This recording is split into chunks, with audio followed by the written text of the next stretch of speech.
इस वक्त हमारे साथ उत्तराखंड के पूर्व डीजीपी अशोक जी मौजूद हैं। अशोक जी ने पुलिसिंग पर भी बहुत काम किया और सबसे बड़ी बात यह है कि crime literature festival of India इसका सेकंड एडिशन इस बार देहरादून में हो रहा है। इसका आज थर्ड डे है और यहाँ पर तमाम गेस्ट आए हैं, न सिर्फ एक्स डीजीपी, पूर्व पुलिस कमिश्नर्स, प्रकाश झा यानी डायरेक्टर और कई फिक्शंस पर लिखने वाले कई सारे एक तरह से कहा जाए लेखक आए हैं।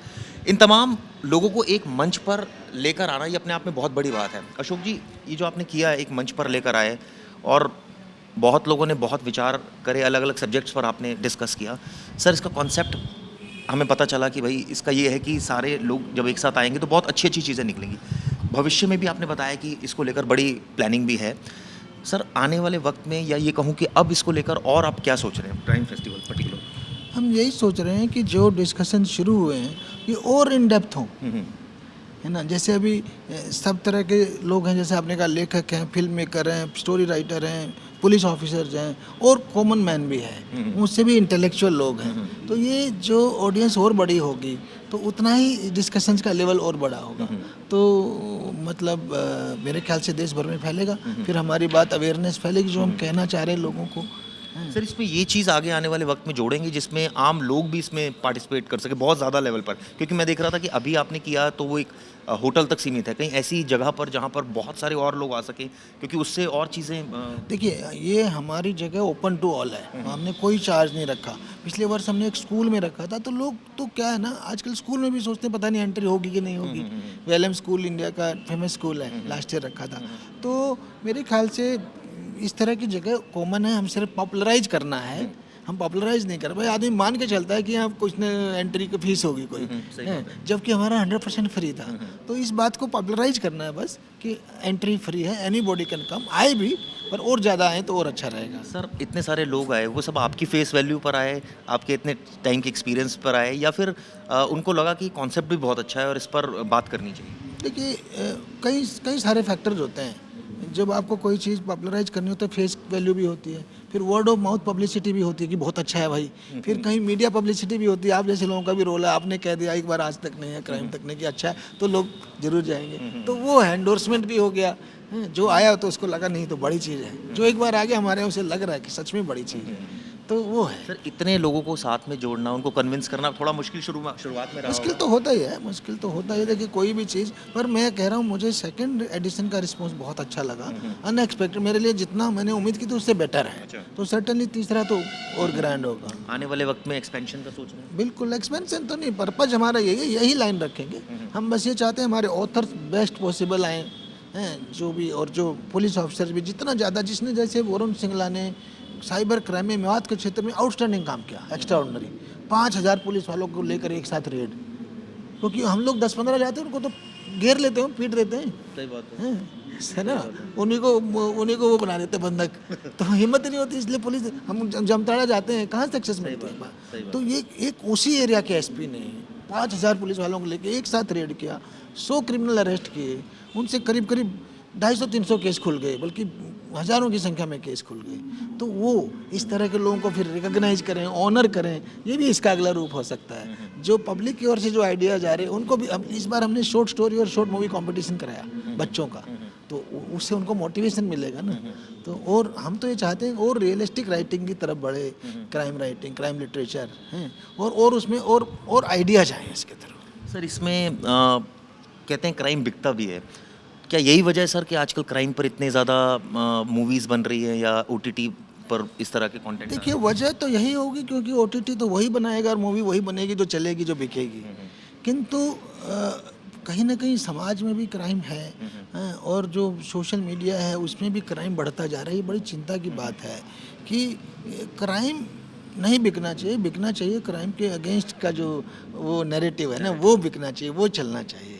तो बट मे भी कहीं ना कहीं हमारे अंदर का डर होता है, एक, और दूसरा कहीं ना कहीं जिज्ञासा होती है, ये क्राइम हुआ तो कैसे हुआ, तो उन भावनाओं को एक्सप्लॉइट कर रहे हैं हमारी सीरीज और ये सब मे भी। सर, एक चीज़ और जानना चाहूँगा, जैसे आपने कहा कि सोशल मीडिया पर क्राइम आजकल बड़ा दिख रहा है, सोशल मीडिया की बात करूंगा सर, डिजिटल अरेस्ट या ऐसे तमाम कॉन्सेप्ट आए, इस पर मैंने देखा यहाँ भी कई सारे सेशंस हुए, इसका आपका पर्सनल इस पर डिजिटल अरेस्ट पे मैंने अभी बोला है तो बिल्कुल फ्रॉड है, फेक है। हम लोग को डर है जो हम अरेस्टेड मान रहे हैं अपने को, अदरवाइज हु आर दे?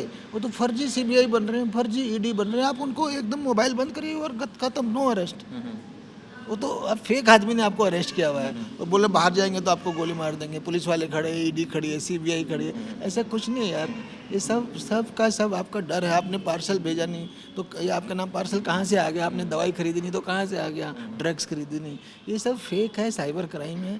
इसकी अवेयरनेस की जरूरत है, अवेयर होंगे तो मैंने बचेंगे। यहाँ देखा सर सेशंस में लॉरेंस बिश्नोई पर बड़ा डिस्कशन हुआ, मुझे याद है। एक सेशन था बड़ा। हाँ, एक सेशन था, लेकिन लॉरेंस बिश्नोई को आप लोग भी, मीडिया को भी ब्लेम करते हैं, ग्लोरिफिकेशन बहुत करती है, लेकिन सर इसके पीछे भी रीज़न है, जब लोग देखना चाहते हैं तो हम दिखाते हैं, पहली बात। दूसरी बात sir, what is your perspective कि ऐसे क्रिमिनल को लेकर जो इतना ज़्यादा इसका एक्सपेंशन हो रहा है और एक तरह से कहा जाए अब ये डी कंपनी से इसको कनेक्ट किया जा रहा है, आप एज अ पुलिस ऑफिसर किस तरह से सोचते हैं? देखिए, ये तो ट्रेजडी है और वो ट्रेजडी सोशल मीडिया की वजह से और भयावह होती जा रही है।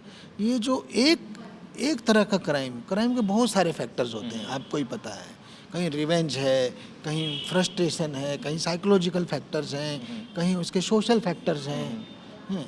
ठीक है, ये सारे फैक्टर्स हैं, बट एक फैक्टर ये था हमेशा से कि उसको किसी जो परवर्ट माइंड होते हैं उसके दिमाग में कि मैं जो है ना क्रिमिनल बन के मैं ज़्यादा बड़ा हीरो बनूंगा, मतलब एंटी हीरो की इमेज रहती है। आप समझ गए ना कि जो जितना बड़ा क्रिमिनल है, जितना बड़ा भाई है, वो उतना, जैसे फिल्मों ने चला दिया भाई, चाहे कितना, तो वो उतना बड़ा, उसके मन में हीरो बनने का मतलब या पॉपुलर बनने का मतलब भाई बनना। तो वो बड़ी गलत बात है, नेगेटिव बात है, उसको प्रमोट नहीं, ग्लोरीफाई नहीं किया जाना चाहिए। अब सोशल मीडिया से और ज़्यादा हो रहा है। आप चलो क्रिमिनल छोड़ दो, जो 250 की स्पीड में मोटर बाइक चला रहा है वो हीरो बन रहा है। किस बात का हीरो यार? तो खुद मरेगा, दूसरों को मारेगा, हैं? तो इनको ये हीरो बनाना छोड़ना पड़ेगा। तो वो ये बात है, जो गैंगस्टर्स हैं बड़े बड़े, ये सोचते हैं कि भाई वो है ना, एक चारवाक का श्लोक होता था, यावत जीवेत सुखम जीवेत ऋणम कृत्वा घृतम पिबेत। जब तक जियो सुख से जियो, और ऋण लेके घी पियो, ऐश करो, मतलब मौज मस्ती करो। ये कहीं कहीं वो नेगेटिव फिलॉसफी है, हमें उस पर नहीं जाना है। हमें एक है ना, दुनिया में आओ तो नाम कमाओ, चाहे गधे पे उल्टा ही लटकना पड़े, उल्टा ही, ये भी एक चारवाक का श्लोक है। तो ये वो थ्योरी कि मैं क्रिमिनल बन के नाम कमा लूँ, बहुत बहुत गलत है। इसको ग्लोरीफाई नहीं किया जाना चाहिए, और सोशल मीडिया की वजह से और बढ़ रही है। लेकिन सर एक चीज़ और भी तो है ना कि इस तरह की क्रिमिनल अगर बढ़ रहा है तो कहीं ना कहीं उसके एक्ट भी तो बढ़ रहे हैं ना सर। जेल के अंदर से बैठ के जो इस तरह से गैंग चला रहा है, आप मानते हैं सर ऐसे क्रिमिनल को डील करने के लिए कहीं ना कहीं मिनिस्ट्री लेवल पर कुछ होना चाहिए, जो कि नहीं हो पा रहा है? देखो, ऐसा खाली मिनिस्ट्री को बोल देना तो आसान होता है बोलना। मेरी किताब है खाकी में इंसान पढ़ के देखेगा, तो वो ये बहुत मल्टीपल फैक्टर्स हैं जो इस तरह के क्राइम सरवाइव कर रहे हैं, चल पा रहे हैं। आई एग्री कि इनके पीछे थोड़ा बहुत कहीं ना कहीं करप्शन भी है, बट खाली मिनिस्ट्री को ब्लेम नहीं कर सकते। ब्लेम है तो फिर बहुत सारों पे जाएगा पैरेलली, पूरे सिस्टम पे भी जाता है, और सिस्टम में ऐसे अच्छे लोग भी हैं, तभी तो उजागर भी तो होता है। हमने अल्मोड़ा जेल का पूरा इस तरह का केस को किया था, और कभी कभी ये बता दें आपको, हमारे लोगों को वहाँ से इन्फॉर्मेशन भी तो मिलती है, ये भी फ़ायदा है उसका। तो क्या ऐसा तो नहीं कि सर सरकार इसी फायदे की वजह से, क्योंकि ये आरोप कनाडा लगा चुका है, कनाडा का साफ साफ कहना है कि लॉरेंस बिश्नोई को भारत यूज़ कर रहा है। नहीं, देखिए, तो कनाडा तो जाने क्या बोल रहा है, वो तो पूरे देश में आतंकवाद फैलाना चाहता है, ट्रूडो। मतलब उस पे जाएंगे क्या? वो खालिस्तान को वहाँ बैठे सपोर्ट कर रहा है, चंद लोगों की वजह से वो अपनी पॉलिटिक्स चला रहा है, तो वो कहीं का नहीं रहेगा। दैट इज, वो बहुत गलत कदम उठा रहे हैं। अभी देखा आपने क्या हो रहा है? उन्होंने कहा मैं यहीं खालिस्तान दे दो आप, तब उसको ट्रूडो को पता चलेगा कि कनाडा कितनी बड़ी गलती कर रहा है। सब क्रिमिनल्स को सपोर्ट करना कोई वो थोड़ा ही है। ये ऐसा कोई गवर्नमेंट जानबूझ के ऐसा नहीं करेगी, ऐसा कुछ नहीं है। और ये जो मैं तो ऐसा बोला ना कि कभी कभी जेल्स हमारे लिए भी सेंटर ऑफ इंफॉर्मेशन होते हैं। ओके। हाँ, मतलब वहाँ से भी इंटेलिजेंस आती है। हम लोग जब तक मोबाइल वगैरह नहीं थे, डिजिटल दुनिया से पहले क्या होता था, हम लोग जेल से निकालते थे ये किस गाय ने किया, ये डकैती किस गाय ने डाली, तो जेल में खबर पहुंच जाती है कि उस डकैत ने अपहरण करा लिया, उसने वहाँ लूट कर ली। हम मैनुअल इंटेलिजेंस, तो ये वो सब तरीके हैं, तो वो डिजिटल भी जा रही है आजकल। सर इसमें एक चीज़ और मैं जानना चाहूँगा, आपने कहा ग्लोरिफिकेशन नहीं करना चाहिए, बिल्कुल ठीक कहा, लेकिन सर आपने कहा कभी कभी शायद हो सकता है सरकार कोई इन्फॉर्मेशन के लिए काइंड ऑफ यूज़ हो जाता हो, लेकिन कनाडा के आरोपों को आपने साफ मना कर दिया। ये भी बस बात सच है सर, ये जो गैंगस्टर चल रहे हैं सारे विदेशों से सेटल हैं, कई सारे जैसे गोल्डी बरार कनाडा में क्या कहा जाता है और बाकी गैंगस्टर्स को अलग अलग देशों में कहा जाता है। यहाँ आकर सर ये अपने शूटर्स भेजते हैं और वो यंगस्टर्स होते हैं, वो क्राइम करते हैं और उसके बाद चेन ब्रेक हो जाती है, क्योंकि उनको पता ही नहीं होता कि उन्होंने ए ने बी से कमांड ली होती है, बी के बाद चेन ही टूटी है और फिर हम लोग इनके खिलाफ केसेस कर देते हैं, लॉरेंस के खिलाफ, इसीलिए एक्विटल हो जाते हैं। तो सर आपको लगता है कि कहीं ना कहीं जो एक तो दो सवाल है मेरे, एक तो जो यूथ एल्योर हो रहा है क्राइम की तरफ वो एक डेंजरस साइन है, दूसरा जो ये शूटर्स को भेजे जा रहे हैं बाहर से ऑपरेट हो रहे हैं, इस पर लगाम लगनी चाहिए। लगाम लगनी चाहिए। जो हमारा क्रिमिनल जस्टिस सिस्टम था ना, उसमें कहीं ना कहीं बेल का प्रोविजन जो है वो खतरनाक है, वो कहीं ना कहीं इसके लिए रिस्पॉन्सिबल है, क्योंकि वो मतलब हीनियस ऑफेंस और नॉर्मल ऑफेंस में जितना बड़ा डिफरेंस होना चाहिए, वो कहते हैं bail is a matter of right. अब आपको क्राइम सिद्ध करने में तो 20 साल लगेंगे, तब तक वो बेल पे ही रहेगा, तो मर्डर ही करेगा बाहर आके। लेकिन सर लॉरेंस तो जेल के अंदर से ही कर रहा है। नहीं, मैं तो आपके शूटर्स की बात कर रहा हूँ। वो क्यों इनको मिल जा रहे हैं? उन्हें पता है कि वो जेल में जाएंगे 6 महीने बाद बाहर आ जाएंगे बेल। गवाही कोई देगा नहीं, गवाही देगा तो फिर उसे धमकी दे देंगे, मार देंगे। तो आपका कहना है जेल में ही रखें उन्हें? नहीं, मेरा कहना है कि हमें जो अभी नए जो 3 आए हैं ना, भारतीय न्याय संहिता और ये सब, इनके थ्रू जो इन्होंने सोचा है कि जस्टिस फास्ट होगा, अगर ये हो जाए तो ये रेवोल्यूशन है देश में। सबसे ज़्यादा इसलिए हो रहा है रिपीटेड क्राइम और गैंगस्टर इसलिए हो रहे हैं कि टाइम लग रहा है।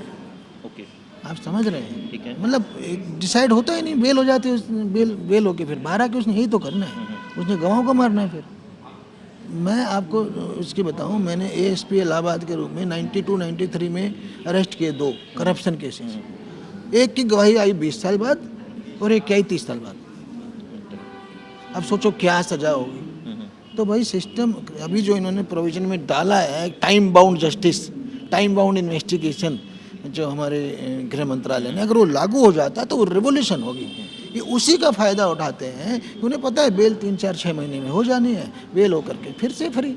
उनको इसलिए इतनी आसानी से शूटर मिल जाते सर हैं। एक बात और भी तो सच है कि जेल के अंदर से भी तो ये एक अलग ही साम्राज्य चला रहे हैं क्रिमिनल्स, और इन पर नकेल नहीं। हमने देखा इंटरव्यू लॉरेंस का किस तरह से जेल के अंदर से हुआ, तो ये तो करप्शन तो सीधा सीधा ऐसे दिखता है। देखो, ऐसा तो नहीं है कि ये सब बहुत आसान है, बट मैंने बोला बहुत सारे फैक्टर्स हैं इसके पीछे। कहीं ना कहीं उनका कहीं जगह हमारे जेल वाले डरे भी जाते हैं। Jail is not police.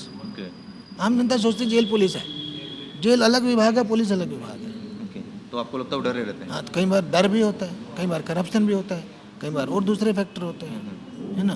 तो ऐसा कोई नहीं है कि वो प्लान करके ऐसा कुछ किया। सर यूथ की अगर बात करूं, बहुत ज़्यादा यूथ अट्रैक्ट हो रहा है क्राइम की तरफ, ऑब्वियसली मल्टीपल रीजंस है। दूसरा सर, हथियारों का आना ये कभी रुका ही नहीं सर। ये अवैध हथियार जो है ना, आएंगे तो गोली तो चलेगी सर। ऐसा है ना, दुनिया में टेररिज्म को सपोर्ट करने के 2 ही बड़े वो हैं, number 1 drugs, number 2 arms smuggling. तो ये बहुत बड़े स्केल का इसमें मतलब एक प्रकार से क्राइम है और ऑर्गेनाइज्ड क्राइम है। तो इसको रोका जाना चाहिए, रुकता भी है, रोका भी जाता, पर इतना आसान नहीं। मैंने कहा ना, स्टेक्स जो जितने बड़े लेवल का वो है, जो हमारे राष्ट्र विरोधी ताकतें भी तो हैं, कहीं ना कहीं वो भी लगे रहते हैं इन कामों में। ISI वगैरह क्या करते हैं? चलिए, पूरे खुलकर जो है अशोक जी ने बात की, तमाम मुद्दों पर बात की, साइबर क्राइम से लेकर टेररिज्म से लेकर। उम्मीद यही की जानी चाहिए कि ये जो लिटरेचर फेस्टिवल है कुछ ना कुछ अमृत ज़रूर देकर जाएगा, और यहाँ जितने भी गेस्ट आए हैं वो अलग अलग फील्ड से आए हैं, और यही उम्मीद की जानी चाहिए कि एक अच्छा रिस्पॉन्स मिलेगा और आने वाले वक्त में इस तरह के फेस्टिवल से हम लोग सीखेंगे।